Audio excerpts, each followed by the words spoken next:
Welcome everybody to our presentation today. We are here to discuss some of the recent changes that are issued by the Centers for Medicare and Medicaid Services, or CMS, around compliance with the NFPA-101 Life Safety Code, the 2012 edition, and the impact that it has on many healthcare facilities and organizations.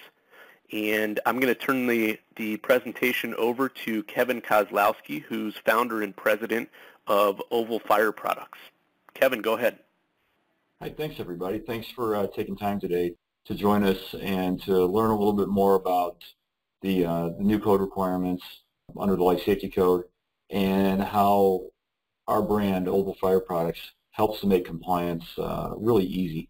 And we'll get into what Oval does to help with compliance. But first, we're going to talk about the code changes, what changed, how ADA is now a bigger part of compliance, and we'll get started right now. So I'm going to go to the next slide, and that it's a little brief shot of what we do at Oval. We manufacture fire extinguishers that are not round.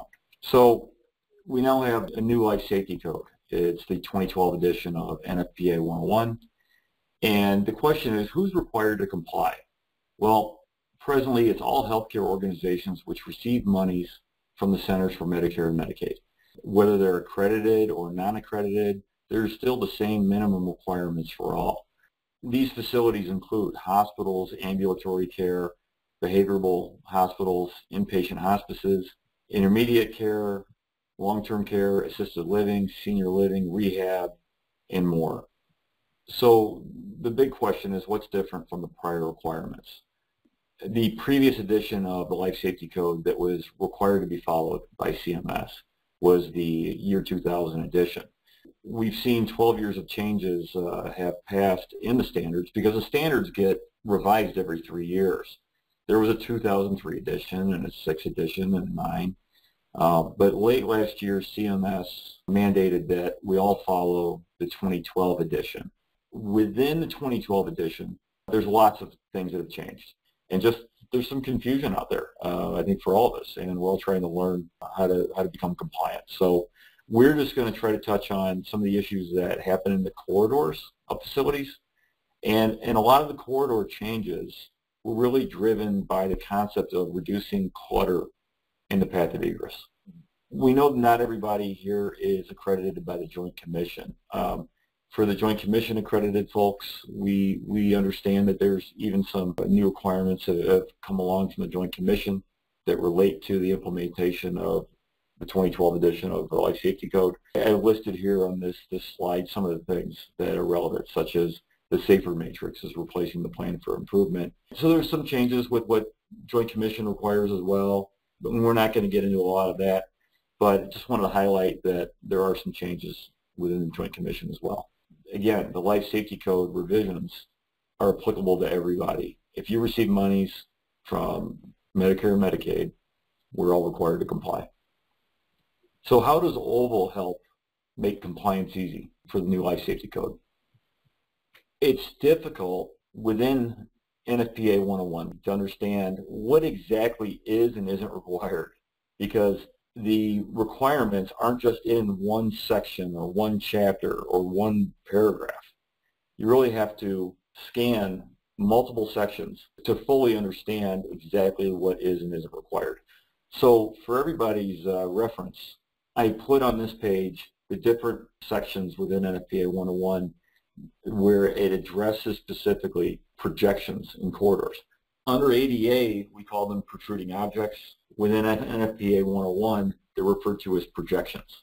So again, we've got multiple sections highlighted, and we're going to speak to a few of those. The first one, and one that's highly relevant, is 18.2.3.4. And what that says is within a hospital or a nursing home, objects that are higher than 38 inches are not supposed to stick out more than 6 inches into the corridor. If you just look at this paragraph and you don't read the appendices in the other sections, it appears that nothing below 38 inches is allowed to protrude at all. However, things above 38 inches can stick out as much as 6. And that's where there's some confusion. So here's a slide that shows the appendix for 18.2.3.4. And just to understand how to navigate NFPA 101, anytime you see an A in front of a section, that means this is an appendix that clarifies the prior point. So what the appendix says very clearly is that the intent of this section is to permit limited non-continuous projections along the corridor wall. It further says that things can stick out as much as 4.5 inches at or below the 38-inch height specified. So what this really says is that objects above 38 inches can stick out as much as 6. However, things below 38 inches can exist as a protruding object, and they can stick out as much as 4.5. That being said, there's still an element of the ADA that has to be applied on top of this, and we will get to that shortly.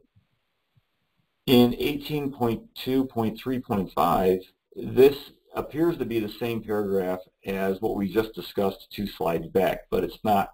This is speaking now to limited care facilities or hospitals for psychiatric care. And what that says now is the same thing, that things above 38 inches cannot protrude more than 6 inches. Again, we have to now go to the appendix that speaks to the fact that objects below the 38 inches can stick out as much as 4.5. So again, we have to use the appendix to find further clarification. 19.2.3.4 is similar to what was stated before, but now this is in regards to existing healthcare facilities, not necessarily new healthcare facilities. What it says for existing facilities is that objects, when there's a corridor width less than 6 feet, projections are allowed to stick out as much as 6 inches. And what's also relevant within these standards is there's a definition of corridor width. So what this is really saying is that the width is at least 6 feet. An object above 38 inches or the handrail height can stick out as much as 6. What it's also saying is if the corridor is less than 6 feet, they don't allow the 6-inch protruding object. Again, we go to the appendix, and it says that things below the handrail height can stick out 4.5. So in summary, especially in regards to fire extinguishers, but it's not just fire extinguishers. I want to point something out. It's AEDs and AED cabinets. It's even the Purell hand sanitizers. All those things fall into these protruding or projecting object rules that we're talking about right now. But in summary, when surface mounted, round fire extinguishers all violate the 4.5-inch protruding object limit when any portion of the extinguisher is located below 38 inches or the handrail height for existing facilities in accordance with NFPA 101. And even some fire extinguisher cabinets that may be semi-recessed, some do stick out more than 4.5 inches, and if they do, and any portion of that lower than 38 inches, it's not compliant now. Now, when surface mounted, all these objects we're talking about, particularly round fire extinguishers and some other things like AEDs, and they all violate the 4-inch protruding object limit if the bottom edge of the object is higher than 27 inches off the floor. And this is an item that's spoken to and addressed within the ADA, but not just the Americans with Disabilities Act. It's also in the International Fire Code, the International Building Code, the ANSI ICC A117.1 Accessibility Standard, and even in the AODA, which is it's basically the ADA of Ontario. Now, ANSI A117.1, for everybody's knowledge, that's the accessibility standard that is in most everybody's local building codes. It's not just a 6-inch allowable projection above the handrail or 38 inches. Even though NFPA says that, CMS issued a rule that says you still have to apply ADA. So they wanted to clarify that even though NFPA allows 6, it really isn't 6 inches, it's 4 inches. And we're going to get to that on the next slide. So here's a copy from the Federal Register where they specifically say and define that the ADA has to be followed, and even though the Life Safety Code allows 6 inches, under the ADA, the 4-inch protruding object rule is still applicable, required to be surveyed and enforced. In general, we just want to share with everybody that our oval fire extinguishers never protrude more than 4 inches when surface mounted, and we're the easiest and most efficient solution for everybody to get their fire extinguishers in compliance if they're surface mounted in the corridors of healthcare facilities. The next slide here is an example of an article that was recently published in Healthcare Facilities Today, written by Brad Keyes. He's a pretty well-respected life safety consultant, and he wrote a brief Q&A article that speaks to the same topic that we're covering today.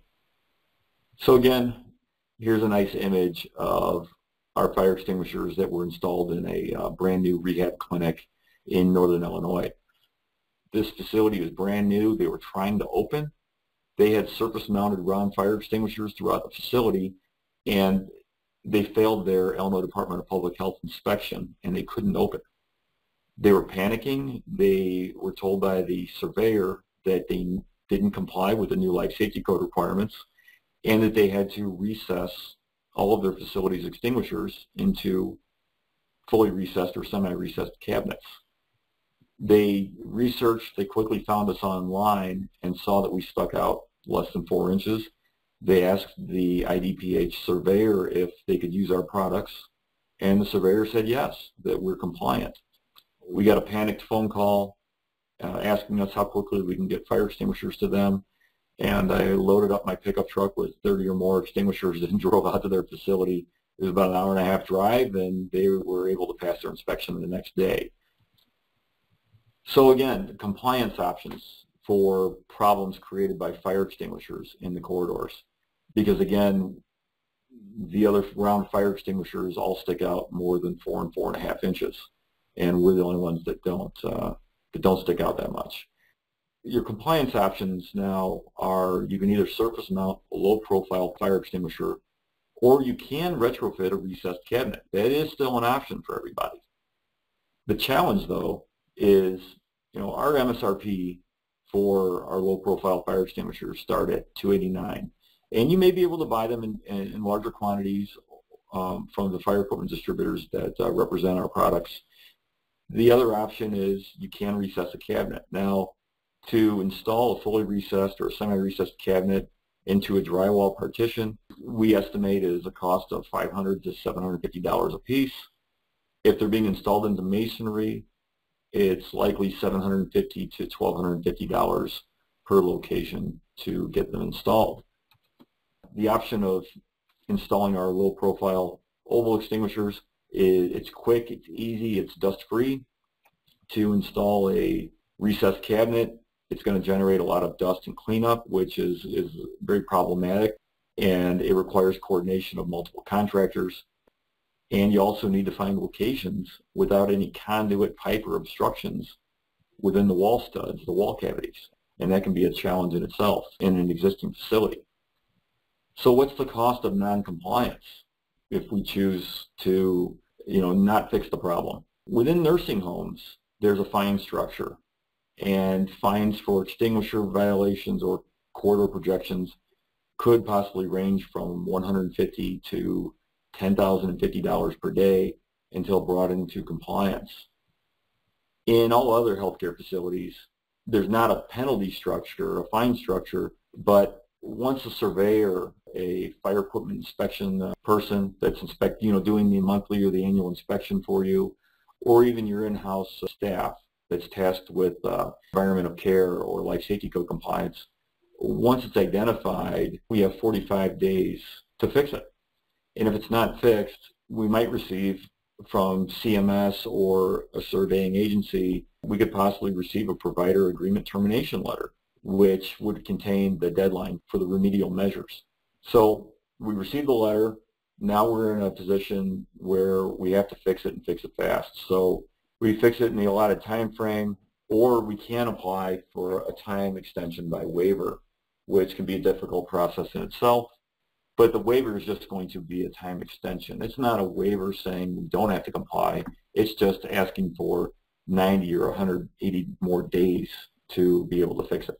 And if it's still not fixed, then termination by CMS is an option. We also found another solution that's relevant to a lot of the healthcare facilities. And here's just a quick image of how round fire extinguishers cannot fit into fully recessed cabinets, that are installed into standard depth partitions framed with a 3 5/8 metal stud. Our extinguishers allow you to fit a fully recessed cabinet into a standard 3 5/8 metal stud partition. This was not possible prior to oval. This image is a nice cutaway view that shows a fully recessed cabinet fitting into a standard partition. Now, a lot of facilities currently have semi-recessed cabinets, and those are okay, and most of them don't stick out more than 4 or 4.5 inches. But the semi-recessed cabinets do have a problem within many healthcare facilities, and that is that they get a lot of damage from carts and gurneys, computers on wheels, etc. They do get beat up over time. If you ever feel that you want to fully recess your semi-recessed cabinets, you can now do it because oval enables that and makes it easy. We also fit into a non-fire rated cabinet. We allow you to fit into a 2.5-inch metal stud partition or 6-inch masonry. And again, that was not possible as well prior to oval. We are UL listed and ULC listed up in Canada. Here's a few more views of how we fit into a 2.5-inch stud partition. And the view on the right is how we fit into 6-inch masonry into a fully recessed cabinet. We also hope to reduce broken toes and some lawsuits and settlements that are associated with that as well. When we saw that we were going to improve the fire extinguisher, we thought, what else related to extinguishers can we improve? And we thought that the hook, the mounting system, was a prime solution that needed to be improved upon, because the extinguishers, especially in retail, in warehouses, in busy facilities like healthcare, when you bump into them, they fall off easily, and we wanted to make sure we solved that problem, and we did. Particularly for hospitals and facilities that have MRI machines, MRI scanners, we do have MR conditional, MRI Safe Options for our fire extinguishers. So we've been tested to 3 Tesla. 3 Tesla is the strongest MRI machines that are available. We like to speak to our American innovation. We are fully engineered and manufactured here in the United States. Lastly, we just want to touch on a special offer that we're offering all the webinar attendees and anybody that's viewing this webinar right now. We're offering free shipping and returns on any initial orders of 1 to 6 fire extinguishers. So we want you to get a few in your hands into your facilities. We want you to try them. We'll return them within 30 days at no cost if you're not completely satisfied. Also, for any large orders, if you're interested in high volume discount pricing, please contact us direct. We can provide high volume discount pricing. If you don't have a local distributor, we can help you with that as well. But again, I just want to say thank you from everybody here at Oval, and we're looking forward to helping you all soon. Thanks again.